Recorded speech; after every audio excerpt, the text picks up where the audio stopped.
اعوذ باللہ من الشیطان الرجیم، بسم اللہ الرحمن الرحیم۔ یہ واقعہ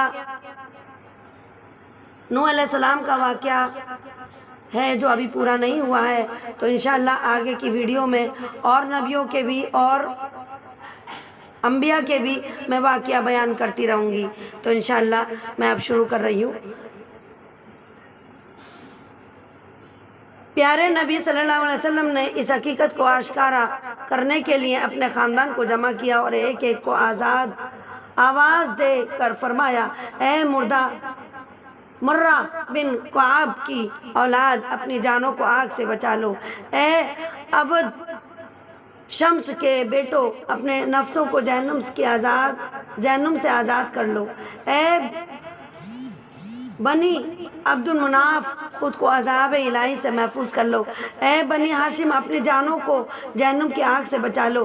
اے عبد المطلب کی اولاد، خود کو آگ سے آزاد کر لو۔ اے فاطمہ بنت محمد صلی اللہ علیہ وسلم، اپنی جان کو آگ سے بچا لو۔ میں اللہ تعالیٰ سے تمہیں کچھ نفع نہ دے سکوں گا سوائے اس کے کہ دنیا میں تمہاری رشتہ داری نبھاتا رہوں گا۔ صحیح مسلم ایمان باب فہی قولا وانذر عشری اقربین، حدیث 204۔ لہٰذا ایسے لوگوں کو اپنی اصلاح کر لینی چاہیے جو اس غلط فہمی یا خوش فہمی کا شکار ہیں کہ چونکہ ہم اہل بیت ہیں، ہم سعید اور ہاشمی قبلے سے ہیں، ہم اللہ کے احباب ہیں، ہم عاشقان رسول ہیں، ہم قرآن و سنت کے ماننے والے ہیں۔ حالانکہ یہ خالی دعوے ہوتے ہیں اور علماء کچھ نہیں ہوتا، عملاً کچھ نہیں ہوتا، نہ ایمان باللہ اور نہ اعمال صالحہ۔ اس لیے ہماری نجات یقینی ہے، حالانکہ نجات اور کامیابی کا دار و مدار ایمان اور نیک اعمال پر ہے۔ حق و باطل کی معرکہ آرائی۔ نوح علیہ السلام کے قصے سے معلوم ہوتا ہے کہ جیسے ہی انہوں نے ایک اللہ کی عبادت کی طرف لوگوں کو بلایا تو سارا معاشرہ ان کے خلاف ہو گیا۔ امرا روسائے قوم ان کے دشمن بن گئے اور آپ کو طرح طرح کی اذیتیں اور تکلیفیں پہنچانا شروع کر دیں۔ حق بات کو قبول کرنے والوں کو اذیتیں دینا اور ان پر عرصہ حیات تنگ کرنا، اور امرا اور ان کے چیلوں کا محبوب مشغلہ بن گیا۔ اس طرح حق و باطل کی طویل معرکہ آرائی شروع ہو گئی۔ لہٰذا اس قصے میں یہ حقیقت بیان کی گئی ہے کہ داعیان حق کو میدان دعوت و ارشاد میں پیش آنے والی مشکلات کا سامنا خندہ پیشانی سے کرنا چاہیے۔ اس راہ میں ملنے والی تکلیف کو صبر و تحمل سے برداشت کرنا چاہیے اور اپنے مشن کو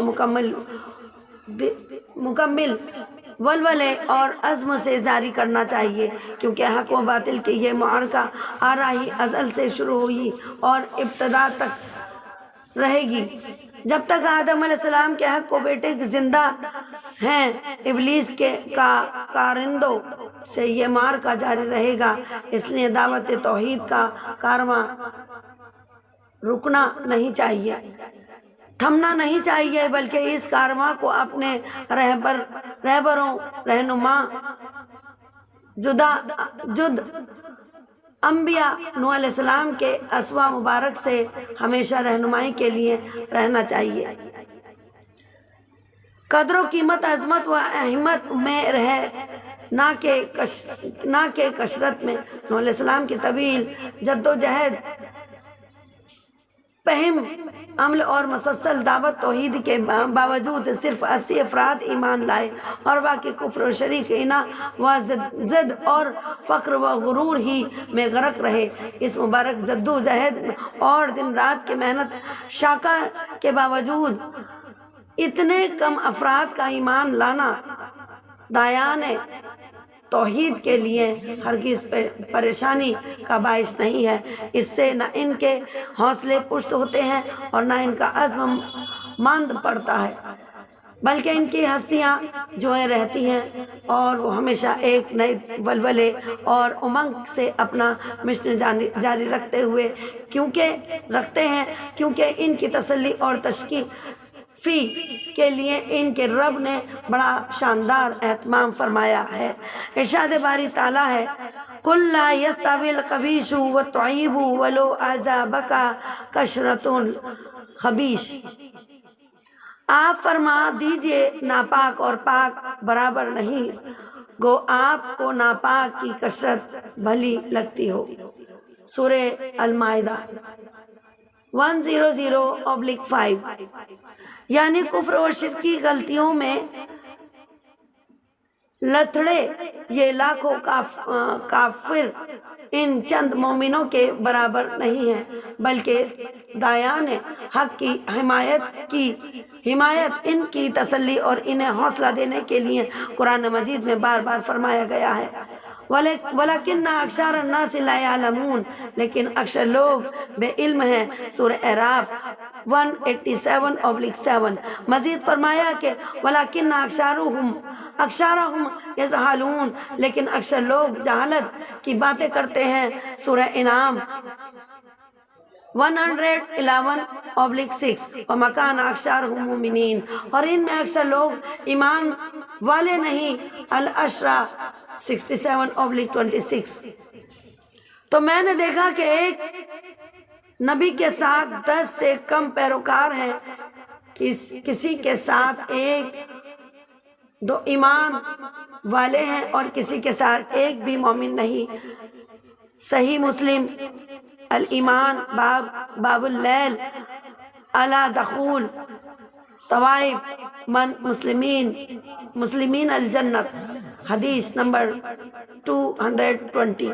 لہذا اہل توحید کے لیے افراد کی قلت پہ پریشانی کا باعث نہیں بنتی، اور نہ وہ اکثر افراد سے کبر غرور میں مبتلا ہوتے ہیں۔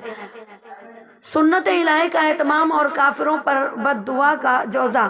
قوموں کے بارے میں اللہ تعالیٰ کا طریقہ یہ رہا کہ وہ ان میں رسول بھیج کر کتب نازل کر کے انہیں ایمان لانے اور راہ حق کو اپنانے کا موقع دیتا ہے۔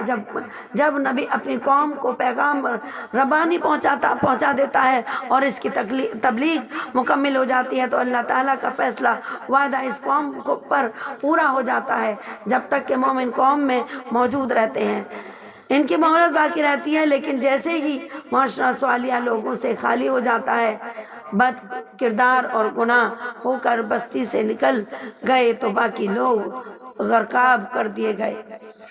حضرت نوح علیہ السلام کے قصے سے یہ بھی معلوم ہوتا ہے کہ جب کفار پر ایمان حجت ہو جائے، ان کی سرکشی اور بدمعاشی حد سے بڑھ جائے اور مومن مغلوب ہو جائے تو کفار کے خلاف بد دعا کی جا سکتی ہے، جیسا کہ نوح علیہ السلام نے اپنے رب کو مدد کے لیے پکارتے ہوئے التجا کی تھی، انی مغلوب فانتصر، اے میرے رب میں بے بس ہوں تو میری مدد کر۔ سورہ القمر 10/54۔ نیز دعا کی، رب لا تذر علی الارض من الکافرین دیارا انک ان تذرهم یضلوا عبادک ولا یلیدوا الا فاجرا کفارا۔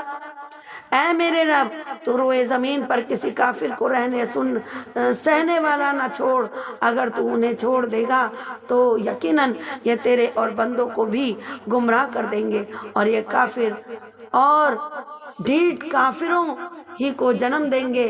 سورہ نوح 27:26/71۔ سورہ نوح۔ نبی اکرم صلی اللہ علیہ وسلم نے امت محمد کو کفار کے غلبے اور ان کے شر کے عروج پر دعا قنوت نازل مانگنے کا حکم دیا۔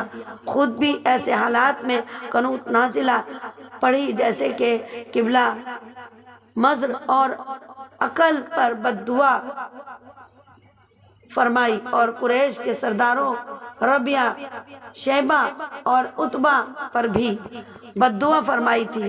جب ان کی اذیتیں حد سے بڑھ گئی تھیں۔ مومنوں کی آزمائش، نوح علیہ السلام کے قصے سے یہ سبق بھی ملتا ہے کہ اللہ تعالیٰ اپنے مومن بندوں کی آزمائش بھی کرتا ہے، ان کے ایمان کا امتحان لیتا ہے اور ان کی ابتدا سے انہیں ایمان میں بخشندگی اور اعتماد و یقین عطا کرتا ہے۔ یہ امتحان بھی انفرادی ہوتا ہے اور کبھی اجتماع اور ارشاد باری تعالیٰ ہے۔ ان فی ذلک لآیات وان کنا لمبتلین، یقیناً اس میں بڑی بڑی شان نشانیاں ہیں اور ہم بے شک آزمائش کرنے والے ہیں۔ سورہ المومنین 30:23۔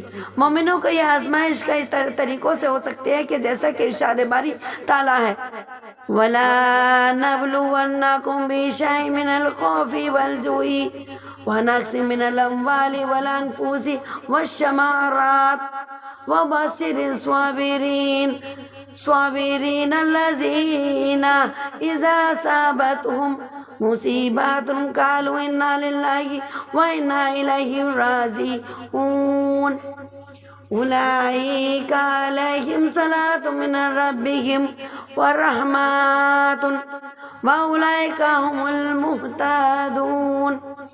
اور ہم کسی نہ کسی طرح تمہاری آزمائش ضرور کریں گے، دشمن کے ڈر سے، بھوک پیاس سے، مال و جان اور پھلوں کی کمی سے، اور ان کے صبر کرنے والوں کو خوشخبری دے دیجئے جنہیں جب کوئی مصیبت آتی ہے تو کہہ دیا کرتے ہیں کہ ہم تو خود اللہ تعالیٰ کی ملکیت ہیں اور ہم اسی کی طرف لوٹنے والے ہیں۔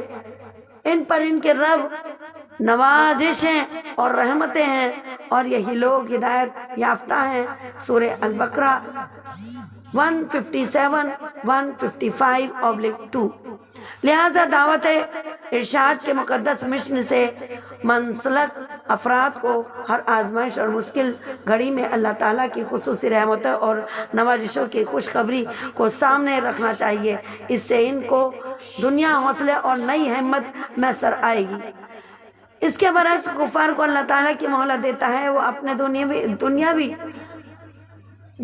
مال اور دولت کو اور شان و شوکت میں مگن رہتے ہیں، حتیٰ کہ انہیں عذاب الہی چاروں طرف سے گھیرے لیتا ہے اور وہ دنیا و آخرت میں عظیم خسار سے دوچار ہو جاتے ہیں۔ بری صحبت کا انجام بد۔ حضرت نوح علیہ السلام کا بیٹا آغوش نبوت میں پرورش پانے کے باوجود ایمان نہ لایا اور بالآخر عبرتناک انجام سے دوچار ہو گیا۔ اس سانچے کی گہرائی میں جائیں تو معلوم ہوتا ہے کہ یہ بری صحبت کا انجام بد تھا۔ آپ کا بیٹا کافروں کے ساتھ سہنے کی وجہ سے ایمان قبول نہ کر سکا اور کافروں کا اعتقاد و اعمال پر کار بند ہو گیا۔ ان کی بری صحبت اس لیے زہر قاتل ثابت ہوئی اور اس کا انجام ذلت و رسوائی کی صورت میں نکلا۔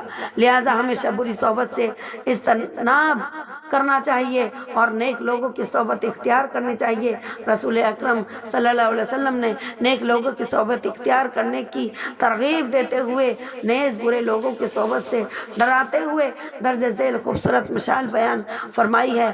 آپ نے فرمایا، نیک ساتھی اور برے ساتھی کی مثال کستوری بیچنے والے اور بٹی دھونکنے والے کی سی ہے۔ کستوری بیچنے والا تمہیں تحفے میں خوشبو دے گا، تم سے خرید لوگے یا کم از کم تمہیں اس سے بہترین خوشبو آئے گی، جبکہ بٹی میں پھونکے مارنے والا اور آگ جلانے والا یا تو تمہارے کپڑے جلائے گا یا تمہیں اس سے بدترین بو آئے گی۔ صحیح مسلم برسلات باب استحاب مجالسہ حدیث نمبر 26-28۔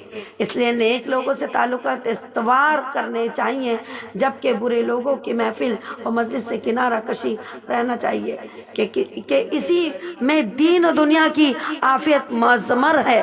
استقلال و استقامت دعوت